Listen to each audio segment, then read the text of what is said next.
ప్రియమైన దేవుని బిడ్డలారా, మన వాక్య భాగం యోబు గ్రంథం 39-40 అధ్యాయాలు. సావధానంగా వినండి. దేవుడు మాట్లాడుతున్నాడు.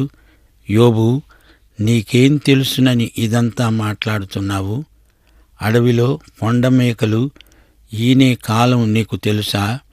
లేళ్లు అడవిలో పిల్లలను పెట్టే కాలమేది నీకు తెలుసా?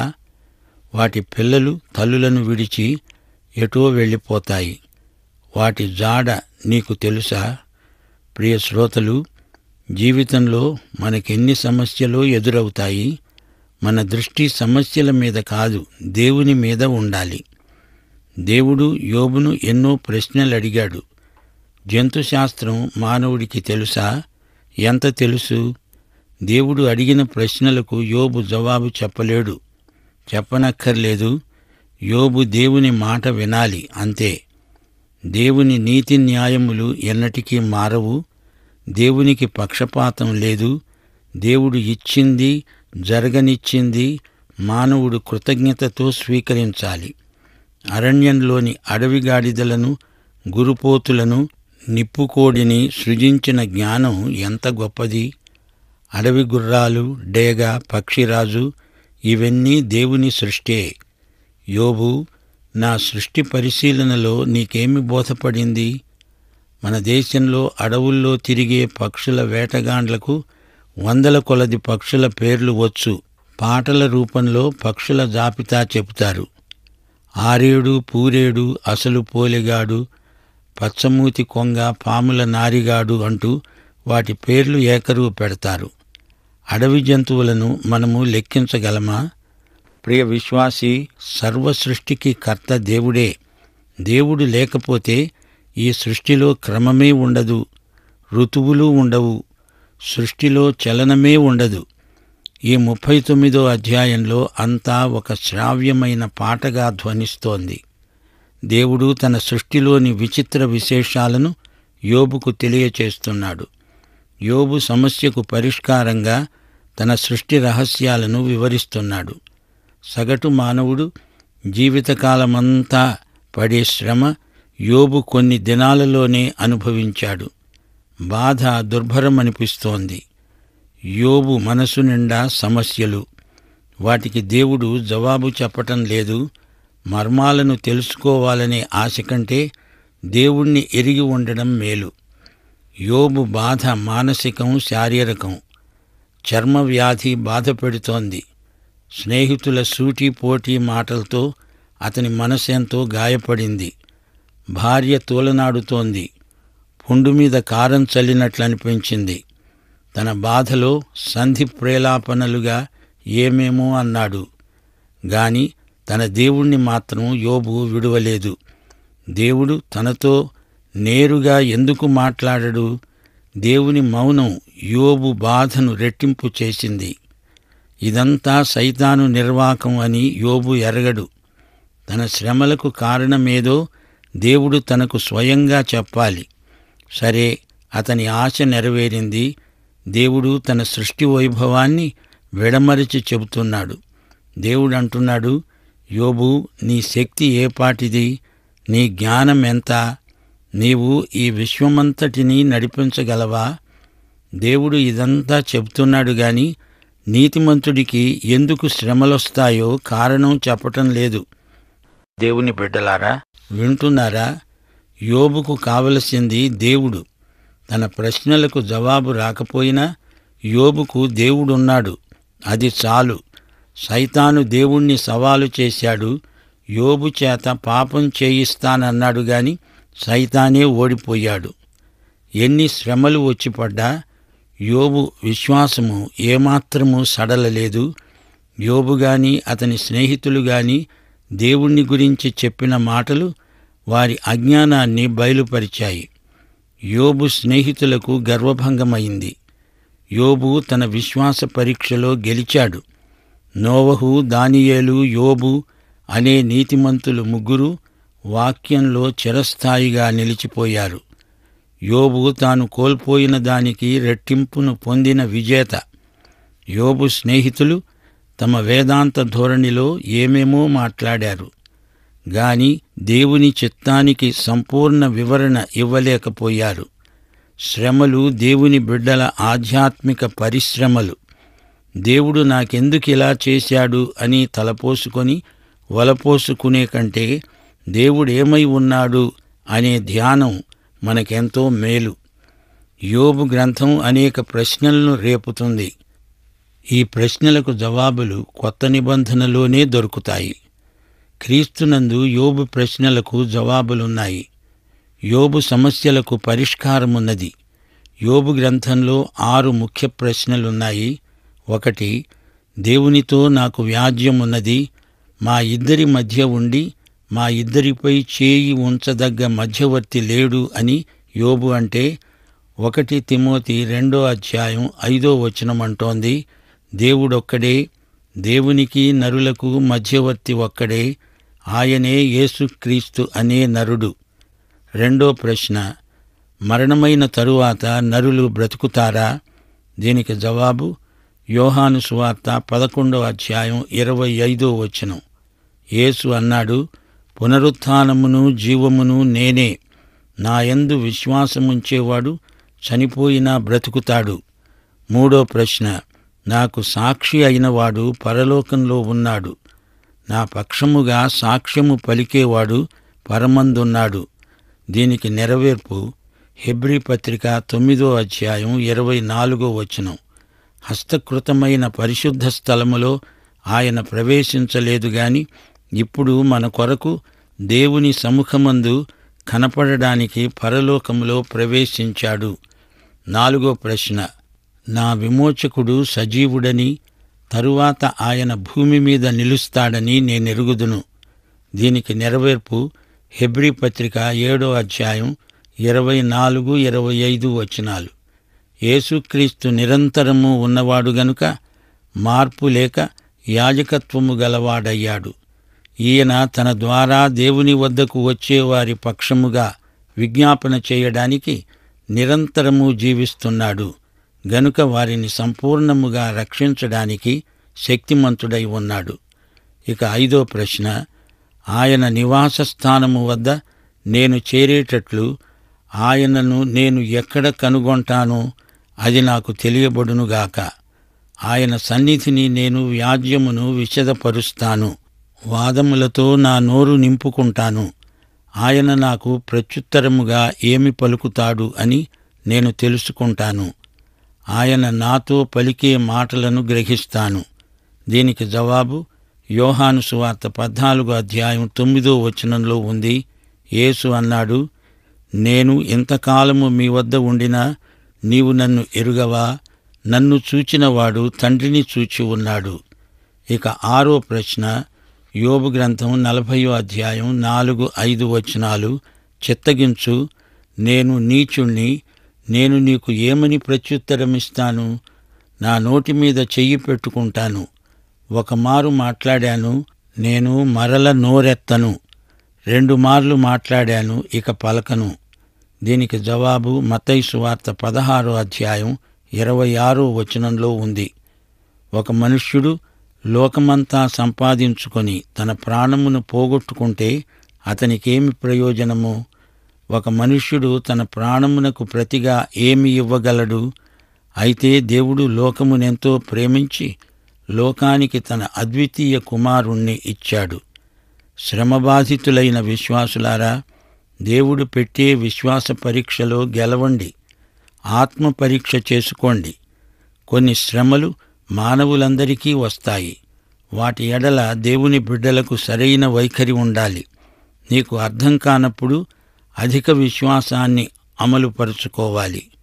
యోబుకు తన శ్రమలకు కారణము అర్థము బోధపడలేదు. దేవుణ్ణి ప్రేమించే వారికి కూడా కష్టాలొస్తాయి. కారణం మనకు తెలియకపోవచ్చు గాని దానికి ఫలితంగా విశ్వాసం బలపడుతుంది. దేవుని అనుమతితోనే సైతాను యోబుకు కష్టాలు తెచ్చిపెట్టాడు. అయితే దేవుడు నిర్ణయించినంతవరకే సైతాను పోగలడు. దేవుడు గీచిన గీతను దాటి సైతాను ఒక్క అడుగు కూడా వెయ్యలేడు. దేవుడు సర్వశక్తిమంతుడు. దేవుడు మనకు దూరమైపోయినట్లు అనిపిస్తుంది. అది కేవలం భ్రమ. దేవుడు ఎల్లప్పుడూ అతి సమీపంగానే ఉన్నాడు. మనం బాధపడుతూ ఉంటే ఆయన బాధపడతాడు. అన్ని పరిస్థితులలో మనకు ఆయన కృప చాలు. దేవుని ప్రేమ నుండి మనల్ని ఎవరూ ఎడబాపలేరు. ఏదీ ఎడబాపనేరదు. ప్రియ విశ్వాసీ, మనమిప్పుడు 40వ అధ్యాయంలోకి వస్తున్నాము. యెహోవా యోబుతో మాట్లాడుతున్నాడు. సర్వశక్తునితో వాదించడం, ఆక్షేపణలు చేయచూడడం తగని పని. దేవుని ప్రశ్నలకు నీవు జవాబు చెప్పగలవా? యోబు అన్నాడు, దేవా, చిత్తగించు, నేను నీచుణ్ణి, నోరు మూసుకుంటున్నాను. 1-2 సార్లు మాట్లాడాను, ఇక నేను నోరు మూసుకుంటాను. చూడండి, దేవుణ్ణి ముఖాముఖిగా చూచి యోబు అవాక్కయిపోయాడు. ఎవరైనా అంతే. దేవునితో వాదించగల మానవుడెవడు? యోబు పశ్చాత్తప్తుడవుతున్నాడు. సుడిగాలిలో నుండి దేవుడు యోబుతో మాట్లాడుతున్నాడు. యోబు, నీవు న్యాయాన్ని బొత్తిగా కొట్టిపారేస్తావా? నా మీద నేరం మోపి నీవు నిరపరాధివని నిరూపించుకుంటావా? నా బాహుబలం ముందు నీ బలమెంత, నీవెంత? నా కంఠధ్వని ఉరుములాంటిది. నాతో పోటీ పడతావా? ఆడంబరము, మహాత్యము, గౌరవము, ప్రభావము ధరించుకొని తగుదునంటూ నాతో వాద ప్రతివాదాలు చేయడానికి పూనుకుంటావా? ఏది? నీ ఆగ్రహాన్ని కుమ్మరించు, అది ప్రవాహమై పారేటట్లు చెయ్యి, చూస్తాను. గర్విష్ఠులను అణిచివేస్తావా? దుష్ట శిక్ష, శిష్ట రక్ష నీ చేతిలో పెట్టుకొని చేసి చూపు. యోబు, నిన్ను నీవు నా స్థానంలో పెట్టుకుంటావా? సృష్టిలోని రహస్యములు, మర్మములు నీకు తెలుసా? నీటి గుర్రం 25 అడుగుల ఎత్తు, 60 అడుగుల పొడవు, దాని తోక, దాని కడుపు చూడు. అది విడ్డూరమైన జంతువు. దాన్ని సృజించింది నేనే. అది ఖడ్గమృగాన్ని పోలి ఉంది. దాన్ని నీవు పట్టుకోగలవా? ప్రియ విశ్వాసీ, ఈ 40వ అధ్యాయంలో దేవుడు యోబును నిలదీసి అతని మీద ప్రశ్నల వర్షం కురిపించాడు. దేవుని మాటల్లో ఒక గద్దింపు, ఒక సవాలు ధ్వనిస్తున్నాయి. ప్రశ్నల రూపంలో దేవుడు సందేశమిస్తున్నాడు. దేవుని మీద వ్యాజ్యమాడతాను అనుకున్నాడు యోబు. మానవుడు దేవుని సృష్టి తన సృష్టికర్తతో వాదించగలదా? దేవుని ఎదట యోబు తన అవివేకాన్ని ఒప్పుకున్నాడు. పశ్చాత్తప్తుడయ్యాడు. యోబు తనను తాను సమర్థించుకోలేక అవాక్కయిపోయాడు. అంతకుముందు దేవునితో వాదిస్తాను అన్నవాడు నోరు మూసుకున్నాడు. దేవా, నేను నీ ఎదట మాట్లాడగలనా? క్షమించు అని వేడుకున్నాడు. దేవుని ఎదట నేను మాట్లాడేపాటివాణ్ణా అంటున్నాడు. దేవుడు యోబును ఇంకా గాఢమైన పశ్చాత్తాపానికి నడిపిస్తున్నాడు. తన సృష్టిని గురించిన గూఢమైన సంగతులను యోబు దృష్టికి తెస్తున్నాడు. యోబు, ఇప్పుడు చెప్పు, నేను అన్యాయస్తున్నా? నీవు నీతిమంతుడివని, నేను అన్యాయంగా నిన్ను బాధపెడుతున్నానని నా మీద అభియోగం మోపుతావా? నీవు నీ స్నేహితులు ఎంతో మాట్లాడారు. మీ చర్చల సారాంశమేమిటి? నేను నిన్ను కష్టపెట్టడానికి కారణాలేవో కనుక్కునే విఫల ప్రయత్నం చేశారు గదూ. ప్రియ విశ్వాసీ, పాత నిబంధనలో నీతిమంతులకు వచ్చిన శ్రమల కంటే కొత్త నిబంధన కాలంలో ఎక్కువ శ్రమలు వచ్చాయి. ఎందుకు అనే ప్రశ్నకు సంజాయిషి చెప్పుకోవలసింది దేవుడు కాదు. విశ్వాసి శ్రమల ద్వారా దేవుని యందు విశ్వాసాన్ని బలపరుచుకోవాలి. దేవునితో వాదిస్తావా? నీవు దేవునితో సమానుడివా? లోకంలో గాని పరలోకంలో గాని దేవునితో సమానులు ఎవరూ ఉండరు. దేవునితో సమానుడు ఆయన కుమారుడైన క్రీస్తు తప్ప మరెవరూ లేరు. దేవునికున్న శక్తి, దేవుని అతీత లక్షణాలు యోబుకు ఉన్నాయా? యోబు దేవుణ్ణి విమర్శించేటంతవాడా? దేవుని సింహాసనం మీద తాను కూర్చుండి పరిపాలించగలడా? దేవుని పని దేవుని స్థానంలో ఉండి నీవు చేస్తావా? దానికి కావలసిన శక్తి సామర్థ్యాలు నీకున్నాయా అని దేవుడు అడుగుతున్నాడు. దేవుని మహిమ నీకుందా? ఎందుకలా మాట్లాడావు? నీవు నీతిమంతుడివా? ఎలా అయ్యావు? నేను చేస్తేనే కదా నీవు నీతిమంతుడివైంది. నీవు యథార్థవర్తనుడవు, న్యాయవంతుడవు, దేవునియందు భయభక్తులు గలవాడివి నిజమే. గాని నిన్నలా చేసింది నేనే కదా. నీవు చెడుతనమును విసర్జించే కృపను నా నుండే పొందావు అంటూ దేవుడు యోబును లోతైన పశ్చాత్తాప అనుభూతికి నడిపించాడు. చూడండి, దేవుని యందే శక్తి ఉంది. ఐశ్వర్యము, జ్ఞానము, బలము, ప్రభావము, మహిమ, ఆశీర్వాదము అన్నీ దేవుని యందే ఉన్నాయి. ఇవన్నీ సహజంగా ఏ భక్తునిలోనూ ఉండవు. దేవుడిస్తేనే కాని ఇవి ఎవరూ స్వయం కృషితో సంపాదించుకోలేరు. దేవుడు అన్యాయం చేశాడనడానికి నీవు న్యాయవంతుడివా? దేవుడు మొదటిసారి మాట్లాడినప్పుడు సృష్టిలోని 12 జంతువులను పేర్కొన్నాడు.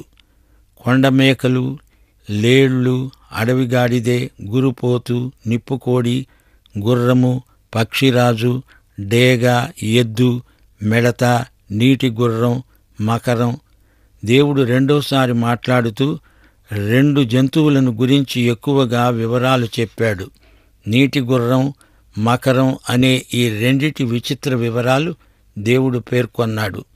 ఈ విచిత్ర ప్రాణులను చేసిన దేవుడే యోబును సృజించాడు. ఆయన సృష్టి ఎంత గంభీరమైనది! ఈ జంతువులు, మృగాలు, పక్షులు, సరీసృపములు అన్నీ దేవుని సృష్టే.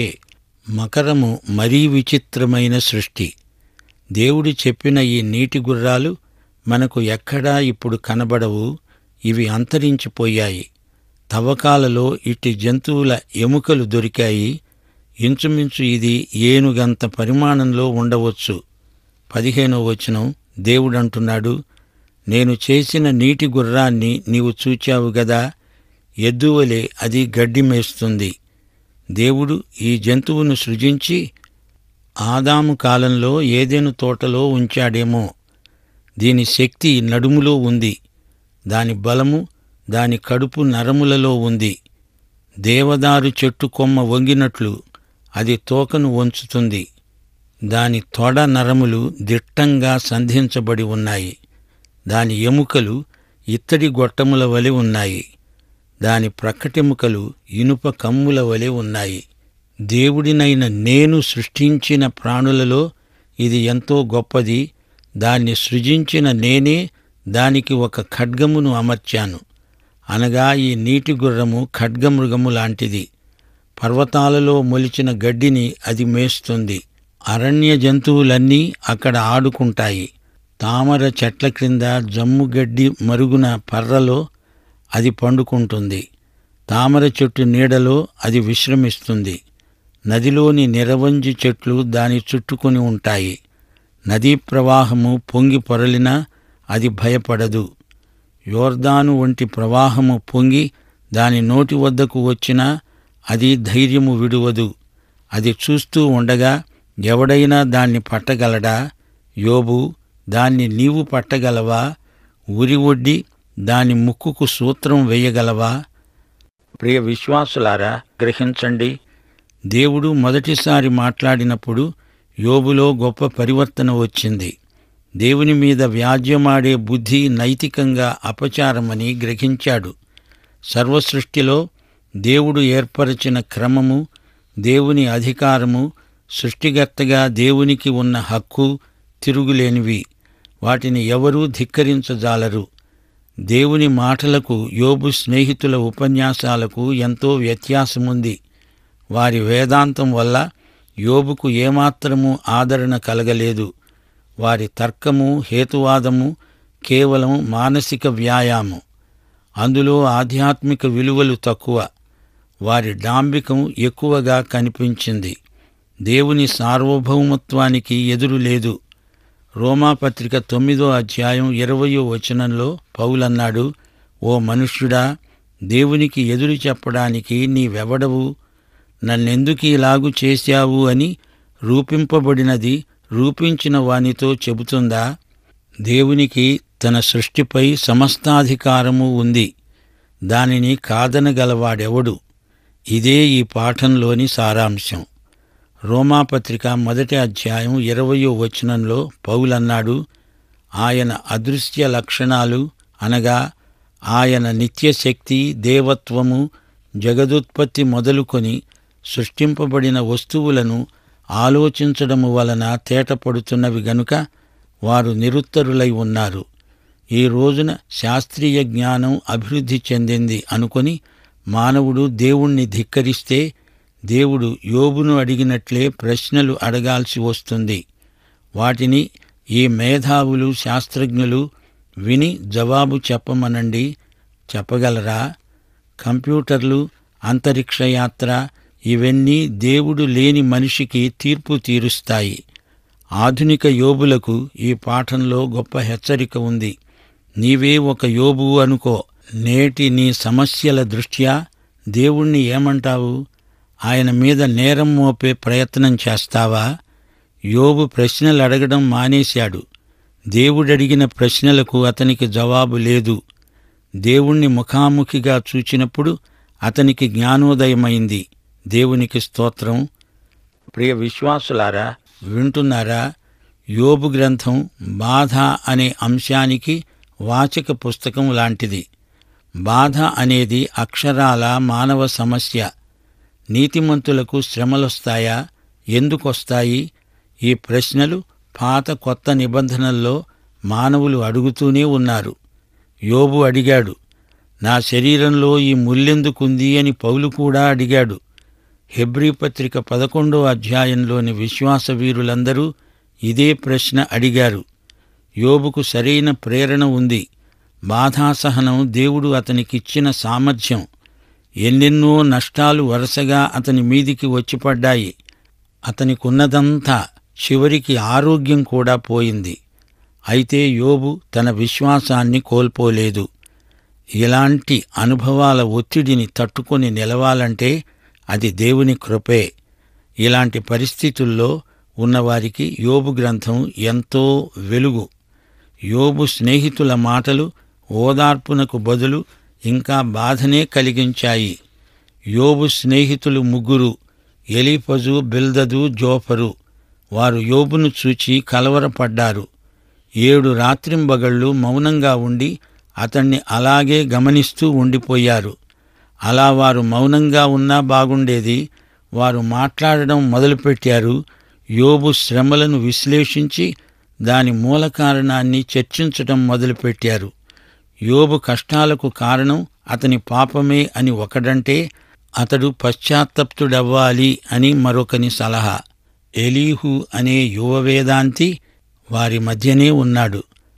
అతడు బహు క్లుప్తంగా మాట్లాడాడు. యోబు శ్రమలను దేవుడు అతని మేలుకే రానిచ్చాడు. బంగారం పుటం పెడితే స్వచ్ఛమై ప్రకాశిస్తుంది. అయితే ఈ స్నేహితుల్లో ఎవరూ శ్రమలకు పూర్తి అర్థం చెప్పలేకపోయారు. శుష్క తర్కాలతో, వ్యాఖ్యానాలతో తమ వాగ్ధాటిని ప్రదర్శించారు.